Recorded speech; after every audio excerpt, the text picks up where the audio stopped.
Hello Koluguri 24/7 news ఛానల్కు స్వాగతం. బండి సంజయ్ ముద్దుల కుమారుడు బండి భగీరథ్ ఎక్కడున్నాడు? ఇంట్లో ఉన్నాడా? పక్కింట్లో ఉన్నాడా? అసలు తెలంగాణలో ఉన్నాడా? ఎక్కడికైనా పంపించేశారా? ఈ నాపతా కావడం వెనుక ఉన్న మిస్టరీ ఏంటి? కేంద్ర హోంమంత్రి బండి సంజయ్ గారు సాక్షాత్ ఆయన కుమారుడు కనిపించలేదని పోలీసులు అంటున్నారంటే ఇంతకంటే విడ్డూరం ఏమైనా ఉంటుందా? బీజేపీ వాళ్ళు బేటీ బచావో బేటీ పడావో అంటే బండి సంజయ్ బేటా భగావో అని అంటున్నారే ఏంటి అని బీఆర్ఎస్ వర్కింగ్ ప్రెసిడెంట్ కేటీఆర్ గారు అన్నట్టుగా ఇప్పుడు ఏంటి పరిస్థితి? ఇంతకు భగీరథ్ అరెస్ట్ అవుతాడా? ఈ పోక్సో కేసు ఏంటి? ఇది నిజమైన కేసేనా, ఫేక్ కేసేనా? ఈ విషయాలన్నీ మనతో మాట్లాడడానికి సీనియర్ జర్నలిస్ట్ శ్రవణ్ కుమార్ గారు మనతో ఉన్నారు. ఆయనతో అన్ని విషయాలు మాట్లాడదాం. సార్ నమస్తే. సార్ నమస్తే అండి. సార్, తెలంగాణలో చాలా సంచలనం కలిగించిన విషయం, మోడీ హైదరాబాదుకు వచ్చిన వెనకటి రోజే, ఆ రోజు ఆయన వచ్చాడు, ఆ వెనకటి రోజే బండి సంజయ్ కుమారుడి పైన పేట్ బషీర్బాద్లోన పోలీస్ స్టేషన్లో పోక్సో కేసు నమోదు చేశాము అని అంటున్నారు. POCSO case it is very very serious one. మనకు ఈ కేసుకు సంబంధించి కోర్ట్ అనే సినిమా కూడా వచ్చింది మనకు. అంటే ఆ కేసు సివియారిటీ ఏంటి అవన్నీ చెప్పడానికి. ఆ అమ్మాయి మైనారిటీ, ఆ అమ్మాయిని ఈ అబ్బాయి సరే వ్యామోహమా, వయసులో ఉన్నటువంటి ఆకర్షణ, మరొకట అవన్నీ పక్కన పెట్టేస్తే అతను ఆ అమ్మాయిని లోబర్చుకోవడానికి ప్రయత్నించాడు, బలాత్కరించాడు, బలవంతం పెట్టాడు అన్న ఆరోపణలు స్వయాన ఆ అమ్మాయి తండ్రే పోలీస్ స్టేషన్లో ఫిర్యాదు చేసిన పరిస్థితి. అయితే మోడీ గారు వస్తున్నారు కాబట్టి ఇప్పుడే దీన్ని తడుముకోవడం ఎందుకు అని వాళ్ళు సైలెంట్గా ఉన్నారట. అది ఎంతవరకు నిజమో తెలియదు. ఆయన వెళ్ళిపోయిన తర్వాత సాక్షాత్ ముఖ్యమంత్రి పిలిచి డీజీపీని ఏం చేస్తున్నారు మీరు, వెంటనే మీరు దర్యాప్తు చేయండి అంటే సిట్ దర్యాప్తు వేశారు. ఏంటి డ్రామా అంతా ఏంటి? ఎవరు డ్రామా ఆడుతున్నారు? బీజేపీ డ్రామా ఆడుతుందా? కాంగ్రెస్ డ్రామా ఆడుతుందా? అసలు రేవంత్ రెడ్డికి మోడీకి మధ్య ఏంటి ములాఖత్తు ఏంటిది అసలు? వాస్తవానికి చాలాసార్లు మనం వింటూ ఉంటాం టీఆర్ఎస్ పార్టీ బీజేపీ ఒకటే అని, కానీ అదంతా అబద్ధం, ట్రష్. ఇక్కడ బహిరంగంగా కాంగ్రెస్ అండ్ స్థానిక బీజేపీ, స్థానిక అంటే తెలంగాణ రాష్ట్రం రెండో మిలాఖత్ అయ్యే రాష్ట్రాన్ని భ్రష్టు పట్టిస్తున్నాయని చాలాసార్లు నేను చాలా ఎగ్జాంపుల్తో చెప్తున్నాను. ఇప్పుడు కూడా ఇది బెస్ట్ ఎగ్జాంపులే. ఒక పోక్సో కేసు ఒక రాష్ట్ర కాదు, ఒక దేశ ఉప సహాయక మంత్రి, హోంశాఖ మంత్రి కుమారుడి మీద హోంశాఖ మంత్రి బండి సంజయ్ మీద ఆరోపణలు వస్తుంటే నిదానంగా 4 రోజుల తర్వాత ఇప్పుడే తెలిసినట్టు, ఇప్పుడే విన్నట్టు నాటకాలుగా మాట్లాడుతుంటే ఎవరిని ఎర్రిపుష్పాలు చేస్తున్నాడు రేవంత్ రెడ్డి గారు? తెలంగాణ పోలీసులకు ఒక బ్రాండ్ ఉంది. రేవంత్ రెడ్డి చట్రంలో విరుక్కొని అది గిలగిలా కొట్టుకుంటా ఉంది.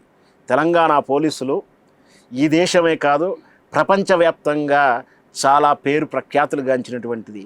ముఖ్యంగా ఈ అభివృద్ధి చెందినటువంటి టెక్నాలజీలో ఈ సైబర్ క్రైమ్ డిటెక్షన్ చేయడంలో కానీ, సైంటిఫిక్ డిటెక్షన్ చేయడంలో కానీ ప్రపంచ నెంబర్ 1 దేశాలతో పోటీ పడుతూ తలదూగుతూ ఉన్నటువంటి పోలీసు విభాగాన్ని ఇలా రాజకీయ అవసరాల కోసం భ్రష్టు పట్టించిన తీరు బెస్ట్ ఎగ్జాంపుల్ ఈ కేసు గురించి చెప్పొచ్చు.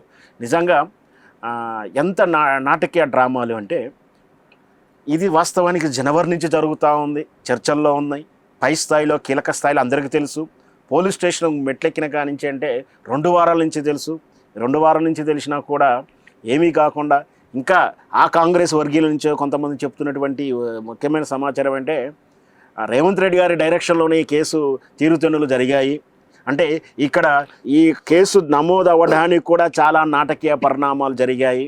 ఈ నాటకీయ పరిణామంలో బాధితురాల కుటుంబము రేపు రాబోయే మోడీ మహాసభలో మేము ఆత్మహత్య చేసుకుంటే అని తప్పించి కానప్పుడు ఈడ ఎఫ్ఐఆర్ నమోదు కన్నా ముందే టైం సెన్స్లో ఇంకో కేసు వాళ్ళ మీద హనీ ట్రాపింగ్ అని పెట్టడం అంటే ఇదంతా డైవర్షన్ కాదు, డైరెక్షన్లో జరిగిందని చెప్తా ఉన్నాను. ఇకపోతే పోలీసులు చెప్తున్న రీజన్ కూడా ఎంత సిల్లిగా ఉందంటే, ప్రధానమంత్రి గారు మీటింగ్ ఉంది కాబట్టి మేము డిటెక్ట్ చేయలేదంట. ఎంత సిల్లి! అసలు హోమ్ మినిస్టర్ కొడుకే కదా, డైరెక్ట్ హోమ్ మినిస్టర్ కొడుకు ఇంటి పోయి పట్టుకురావచ్చు కదా. ఇక్కడ ప్రశ్న మోదీగానే అడిగే ఒకటే ప్రశ్న, ఒక పోక్సో కేసే కాదు సాధారణ కేసులో కూడా ఒక నిందితుని అరెస్ట్ చేస్తానికి పోలీసులు వెళ్తే నిందితుడు ఇంట్లో లేకపోతే వాళ్ళ అన్ననో వాళ్ళ నాయననో తీసుకొచ్చి పోలీస్ స్టేషన్లో అంగీలా కూర్చోబెడతారు. ఈ కేసులు ఎందుకు ఆ పురోగతి లేదు, ఆ ఇంటెన్షన్ ఎందుకు లేదు అని ప్రశ్న. బేటీ బచావో అని చెప్తున్నటువంటి ఈ భారతీయ జనతా పార్టీ బేటా బచావో అని చెప్పుకుంటున్న ఆయన రక్షిస్తానికే సరిపోతుంది. ఇదంతా కూడా నిజంగా ఈ నిన్నటి నుంచి ఒక విచిత్రమైనటువంటి ఆవు మీద వ్యాసాలు, వాట్సాప్ యూనివర్సిటీ వ్యాసాలు ప్రారంభమయ్యాయి. ఏమిటంటే అమ్మాయిలే తప్పట తిరగడం, పిలిస్తే వెళ్ళడం తప్పట. అదే నేను మిమ్మల్ని అడగబోతున్నాను. అంటే కొంతమంది మీడియా ఇన్ఫ్లుయెన్సర్ని, ఇన్స్టా ఇన్ఫ్లుయెన్సర్ని కూడా బండి సంజయ్ గారు, మంత్రి గారు పెయిడ్ ఆర్టిస్టులుగా మార్చేసి వాళ్ళ చేతి చెప్పిస్తున్నారన్న అపవాదు కూడా ఇవాళ నిజం. వాళ్ళు ఆవు మీద వ్యాసాలు ఎట్లా రాస్తారో మనకు తెలిసిందే. వాట్సాప్ యూనివర్సిటీ ఏ విధంగా రాస్తారో, అమ్మాయి పిలిస్తే తప్పట, అమ్మాయి వెళ్ళడం తప్పట, వాళ్ళు కలిసే తిరిగారు, వాళ్ళ కుటుంబంతో తిరిగారు. కానీ ఈ ఆవు వ్యాసాలు చదివేటువంటి ఈ పెయిడ్ ఆర్టిస్టులు, సోకాల్డ్ ఎడ్డి గుడ్డి భక్తులు, దేశభక్తి ధర్మం అని చెప్పి వీళ్ళంతా కూడా ప్రశ్నలకు సమాధానం చెప్పాల్సింది ఏంటంటే, అమ్మాయి కన్సర్న్తో చేసినా కూడా మైనర్ అయితే, ఇప్పుడు ఎట్లా ఎగ్జాంపుల్ చెప్తున్నానంటే, ఒక చిన్న పాపకు చాక్లెట్ ఇస్తాను తీసుకెళ్తే చాక్లెట్కి ఆశపడి ఇచ్చింది ఆ పాపదే తప్పని చెప్పి మూర్ఖత్వం వీళ్ళది. నువ్వు ఎందుకు రేపు చేసినావంటే అమ్మాయిల డ్రెస్ సెన్స్ బాగాలేదని చెప్పినటువంటి నికృష్ట ఆలోచన ఉన్నటువంటి సమాజం ఆలోచనలు వాళ్ళవి. స్త్రీ వేషధరణే రేపులకు అని చెప్తున్నటువంటి వాదం ఉంది వీళ్ళది. అట్లాగే ఒప్పుకుంటాం, అది వస్త్రాధరణే వీళ్ళకు రేపుకు గురవుతున్నారు. అవి కావు కదా. ఓకే, మీరు చెప్పింది నాకు అర్థమవుతుంది, నిజమే, మీరు చెప్తున్న 100% నిజమే. నాకు ఒక క్వశ్చన్ చెప్పండి. పోలీసులకు కూడా హై ప్రొఫైల్ కేసు, లో ప్రొఫైల్ కేసుని రెండు ఉంటాయా, లేదా ఏదైనా కేసేనా? ఎందుకలా చూడలేకపోతారు? లేదా వాళ్ళ వెనక ఏమైనా ఇన్ఫ్లుయెన్స్లు వాళ్ళని అడ్డుకునేటువంటి పరిస్థితి ఉందా? అంటే వాళ్ళు చేద్దామనుకున్నా కూడా చేయనివని పరిస్థితులు కూడా ఉంటాయా? ఏమండి, మనకు బహిరంగ రహస్యం ఇంతకుముందు చెప్పాను. సామాన్యుడు అయితే ఆల్రెడీ ఇంట్లో పోతే ఒక నిందితుడు లేడంటే వాళ్ళ అన్ననో నాన్నో తీసుకొచ్చి అంగిలా విప్పి కూర్చోబెడతారు. అలాగే కంప్లైంట్ వెళ్ళినప్పుడు, అదే సెలబ్రిటీ వెళ్ళినప్పుడు, నిన్న చూసాం మంగ్లీ విషయంలో కంప్లైంట్ ఫోటో దిగాడు. అదే సామాన్యుడు డైరెక్ట్ వెళ్ళి ఒక సిపి ఆఫీస్ని కలిసి కంప్లైంట్ ఇవ్వాలి పరిస్థితులు ఉన్నాయి. ఈరోజు ఫోటో దిగే పరిస్థితులు ఉంటాయా? ఖచ్చితంగా ఇన్ఫ్లుయెన్స్ అవుతారు. ఒక్కొక్కసారి ఫోన్లు వస్తూ అవుతారు, ఒకసారి ఫోన్లు రాకుండా అవుతారు. ఖచ్చితంగా ఈ విషయంలో న్యాయం జరుగుతుంది దాఖలా అయితే మాకు కనిపిస్తలేదు. ఖచ్చితంగా ఈ కేసును మభ్యపెడటానికే ఆల్రెడీ సెక్షన్స్ వీక్గా పెట్టారు. ప్రోక్సో చట్టం కేసులే సెక్షన్సే వీక్గా పెట్టారు. దాంతోపాటు బిఎన్ఎస్ యాక్ట్ ఒకటి మాత్రం యాక్టివ్గా ఉంది. ఆల్రెడీ ఈరోజు యాంటిసిపేటరీ బెయిల్కి ట్రై చేస్తున్నట్టుగా ఉంది. అంటే హైకోర్టును అప్రోచ్ చేయని తెలుస్తుంది. చట్టాన్ని వీళ్ళు తుంగలో దొక్కుతున్నారు. తమకో న్యాయం, ఇతరులకో న్యాయం. ఇన్నాళ్ళు డ్రగ్స్ అను ఇతరుల మీద వాదించినటువంటి ఈ బండి సంజయ్ కర్మ రిటర్న్స్ అయ్యి ఈరోజు గిలగిలా కొట్టుకుంటున్నాడు. ఇంకొకటి, ఇప్పుడు ఆయనకు జరిగినటువంటి ఏంటంటే, వాస్తవానికి నిన్న 10వ తారీఖు సభలో రేపు కాబోయేటువంటి బీజేపీ తరఫున మనం రాష్ట్రంలో గెలవబోతున్నాం, బండి సంజయ్ నేతృత్వంలో వెళ్ళబోతున్నాం అనేటువంటి అనౌన్స్మెంట్ రాబోతుంది. ఆ అనౌన్స్మెంట్ ఇప్పుడు ఆగిపోయింది వల్ల ఆయన తల్లడిలో కొట్టుకుంటున్నాడు. ఈ తప్పుని ఇతరుల మీద మళ్ళీ అదే బీజేపీ పార్టీ మీద బలి చేస్తూ ఇతర బీజేపీ నాయకులు రాజకీయం జరిగి ఉండొచ్చు. రాజకీయం జరగలేదు, దీన్ని రాజకీయంగా వాడుకుంటున్నాడు ఆయన్ని రాష్ట్రానికి అధ్యక్షుడుగా. ఎందుకంటే గతంలో కూడా బీజేపీ రాష్ట్ర అధ్యక్షుడిగా ఉన్నప్పుడు ఆయన్ని ఎలా దించారో అనేది ప్రజలకు అందరికీ తెలుసు. ఆ దెబ్బతో తెలంగాణలో బీజేపీ ఎలా నామరూకాలు లేకుండా పోయిందో అన్న విషయం కూడా మనకు అందరికీ తెలుసు. ఇప్పుడు కూడా మళ్ళీ ఆయన రానివ్వకుండా కొన్ని శక్తులు ఏమైనా ఈ వ్యూహాన్ని ఏమైనా పన్నాయని అనుకోవచ్చు. అంటే బండి సంజయ్ ముఖ్యమంత్రి కాకూడదు, బీజేపీకి క్యాండిడేట్ కాకూడదని చెప్పి ఆయన కొడుకుని డ్రాప్లో చేసి, నువ్వు అమ్మాయిని డ్రాప్ చేసి నువ్వు ఇట్లా చేయమ్మా అని చెప్పి అమాయకంగా చేసిండా? అది కాదు. ఆయన కుమారుడి యొక్క ప్రవర్తన అనుమానాస్పదంగా ఉంది. మొదట్లో మహేంద్ర యూనివర్సిటీలో విద్యార్థిని కొట్టినప్పుడు కానీ, మహేంద్ర యూనివర్సిటీలో డ్రగ్స్ కలకలంలో ఈయన పేరు రావడం కానీ, ఇప్పుడు చూస్తే విచిత్రమైన ప్రవర్తనలు, వీడియోలు చాలా రిలీజ్ అవుతున్నాయి. ఇవేవి కూడా ఆయన వ్యక్తిగతమే కావచ్చు. మేము కావాలంటే ఇక్కడ మైనర్ బాధితురాలకి కన్సర్న్ కావాలి, బాధితురాల వైపు కాకుండా బండి సంజయ్ని గతంలో మీరన్నట్టుగానే గత ఎన్నికల ముందు బండి సంజయ్ని తీసివేసి పక్కకు పెట్టడం వల్ల భారతీయ జనతా పార్టీ నష్టపోయింది ఎలా అంటున్నారు. ఇప్పుడు ఈ ఆరోపణ తర్వాత బండి సంజయ్ని పక్కకు పెట్టకపోతే నష్టపోతుంది ఖచ్చితంగా అనేది నేనైతే రాజకీయ విశ్లేషకుడు. ఈ కేసు ఎన్నాళ్ళు ఉండొచ్చు చెప్పండి?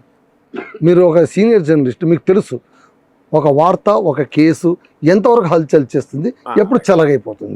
నాకు తెలిసి కొద్ది రోజులకి ఇది చెలగైపోతుంది ఏమో. వాస్తవానికి media coverage is not case అండి. మీడియాలో వచ్చే హెడ్లైన్స్ కానీ అవి మాత్రమే కేసులో పలుకుడిగా ఉందనుకోవడం మన అంత నిజం కాదు. వాస్తవానికి మీరు అన్నట్టుగానే ఒక 2 రోజులు 3 రోజులు ఐటెం రాస్తారు. ఇంతవరకు మీకు బండి సంజయ్ గారి కొడుకు విషయంలో మెయిన్ స్ట్రీమ్ మొత్తం మరి ఎందుకు అమ్ముడిపోయాయో, ఎందుకు ప్రయారిటీస్తులేవో తెలియదు, కానీ సోషల్ మీడియా మాత్రం బాగా రాస్తుంది. సోషల్ మీడియా మేనేజ్ చేస్తానికి కూడా డీల్స్ బహిరంగంగా బయటకు వచ్చాయి, లీకులు వచ్చాయి. అంటే సోషల్ మీడియా ట్రయల్ చేసేస్తుంటుంది. సోషల్ మీడియాలో ఏం చెప్తున్నాడు ఆయన, బండి సంజయ్ పాయింట్ ఆఫ్ వ్యూలో పాజిటివ్ చేయాలి, ఆయన మీద కుట్ర జరిగింది, కుట్ర జరిగింది, అది జరిగింది, అమ్మాయే తప్పు, హనీ ట్రాప్ ఇప్పుడు అదే కదా, అమ్మాయి రావడం కలిసి తిరిగారు కదా, ఫోటోలు ఉన్నాయి కదా అని చెప్పడం అనేది 5 కోట్లు అడిగారు అని, ఇవన్నీ కూడా అవంతా కూడా డిఫెన్స్లో నెట్టబడింది ఆయనని. మొత్తం మీద పోలీసులు వైఫల్యం చెందారు. స్పష్టంగా మొదటిసారిగా తెలంగాణ ప్రభుత్వం వచ్చిన తర్వాత నాకున్నంత వరకు అవగాహన వరకు కాంట్రవర్షియల్ కేసు ఇది, పోలీసులకు అపవాదు తెచ్చిన కేసు ఇది. ఖచ్చితంగా ట్రాన్స్పరెంట్గా పని చేయలేదని ఆల్రెడీ ప్రూఫ్ అయిపోయింది. మహిళా అధికారిని స్పెషల్ ఆఫీసర్గా వేశారు కాబట్టి న్యాయం జరుగుతుండవచ్చేమో అని ఆశగా ఉంది. ఖచ్చితంగా నిందితుడు తప్పు చేశాడా లేదని జడ్జి గారు నిర్ణయించాలి. అరెస్ట్ కావాల్సిందే, జడ్జి గారి విచారణ జరగాల్సిందే. అప్పుడు మాత్రమే శుద్ధపూసగా భావించాలి. ఎందుకు అరెస్ట్ చేయలేదు అని మీడియా అడిగిన క్వశ్చన్కు వస్తున్న ఆన్సర్ ఏంటంటే, మనం చూస్తున్నాం అంటే ఎలా పడితే అలా ఎందుకు అరెస్ట్ చేస్తారు, చూడాలి కదా ఏం జరిగాయి ఏంటి ఏం కథ, కాల్ రికార్డ్స్ అన్ని తెప్పించుకుంటున్నాము అంటున్నారు. అంటే దీన్ని ముందుకు తోసేటువంటి ప్రయత్నమేనా, లేదా నిజంగా కూడా ఇన్ని ఉంటే తప్ప మనం ఏం చేయలేదు వెతుకుంటున్నారు. పాపం వాళ్ళు పోలీస్ ఆఫీసర్ మాత్రం ఏం చేస్తున్నారు, వాళ్ళ మీద ఒత్తిడిగా ఉంది. వెతుక్కోవడం అంటే సిల్లిగా ఉంది. వాళ్ళు చెప్పిన పాయింట్ కూడా చాలా చిల్లిగా ఉంది. ఎందుకు అరెస్ట్ చేయలేదని కానీ, ఇన్ని రోజులు పని ఒత్తిడడం కానీ చాలా వాళ్ళ డిపార్ట్మెంట్ తల ఉంచినట్టుగా ఉంది. వాస్తవానికి అయితే రీట్వీట్ చేస్తేనే అర్ధరాత్రి ఎత్తుకెళ్ళినటువంటి పోలీస్ విభాగం, అరెస్ట్ వారెంట్లు ఎక్కడ, డాక్యుమెంట్స్లు ఎక్కడ వీడియో మనం చూస్తూ ఉన్నాం. అట్లాంటిది ఒక ఫోక్సో కేసులు ఇంకా సత్సారం చేయడం, రేపు బాధితురాలు ఏదైనా చేసుకుంటే ఎవరు మూల్యం చెల్లించుకోవాలి, ఇవన్నీ కూడా ఖచ్చితంగా ఈ రాష్ట్రానికి ఈ కేసు తలవంపులు తెచ్చింది. ఆల్రెడీ దిద్దుకునే ప్రయత్నం చేయాలి భారతీయ జనతా పార్టీ కూడా ఉన్న పలంగా. ఎందుకంటే ఈ కేసులో బండి సంజయ్ గారు కూడా నేరస్తుడిగానే ఉన్నాడు. ఎందుకంటే బాధితులను పిలిచి బెదిరించినటువంటి ఆరోపణలు వస్తున్నాయి కాబట్టి ఉన్న పలంగానే రాజీనామా చేయాలి. భారతీయ జనతా పార్టీ అయితే దూరంగా పెట్టాలి. పెట్టకపోతే గతంలో పెట్టి ఏదైతే తప్పు చేసిందో ఇప్పుడు అంటగాకపోతే మాత్రం మూల్యం చెల్లించుకుంటుందని. సార్ చివరికి ఒక ప్రశ్న అడుగుతాను. పొన్నం ప్రభాకర్ గారు మంత్రి గారు ఒక క్వశ్చన్ అడిగారు బండి సంజయ్ని, నేరుగా మీడియా ఉంది. అయ్యా మీరు పంచాయతీ అనే పెట్టుకోండి, పెళ్ళైనా చేయండి, ఏదో ఒకటి చేయండి, మీరు పెద్ద మనిషిగా వ్యవహరించండి, దాన్ని అలాగే ఉంచి ఇంకా రచ్చ చేసుకోవద్దంటే అది మీకే అవమానం అని అన్నారు. ఈ కేసులో పంచాయతీ జరుగుతుందా లేదా పెళ్లి జరుగుతుందా? తెర వెనుక రాజకీయంలో నేను చెప్తాను. ఇప్పుడు ఎంతో స్పష్టంగా అడిగినందుకు తెర వెనుక ఇది 3 రోజులు మోడీ వస్తున్నది కాబట్టి అరెస్ట్ చేయకుండా ఉండడానికి అది ఎలా అనుకుని నేను చెప్తాను. అరెస్ట్ ఉండడానికి భావ్యం కాదు అని వాళ్ళు తలుచుకొని రేవంత్ రెడ్డి గారు ఆశ్రయించడం వల్ల 3 రోజులు అరెస్ట్ కాకుండా ఉంది. 3 రోజుల తర్వాత కొత్తగా ఇప్పుడు తెలిసిన డ్రామా స్టార్ట్ చేశాడు.